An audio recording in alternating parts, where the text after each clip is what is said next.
হায় রে এতটুকু সুখের অভাব প্রাসাদে ছিল না, তবুও সে আমার সাথে করলো যে ছলনা।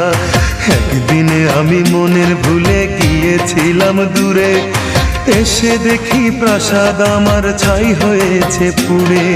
জানি না সে কোন সে রাজার হয়েছে রাজরানী, বড় বেশি সুখে সে নাই এতটুকুই জানি। ভুল মানুষ ভালোবেসে জীবন আমার হলো শেষে ধুধু মরুভূমি। যখন তোমার কেউ ছিল না তখন ছিলাম আমি, এখন তোমার সব হয়েছে পর হয়েছি আমি। যখন তোমার কেউ ছিল না তখন ছিলাম আমি, এখন তোমার সব হয়েছে পর হয়েছি আমি।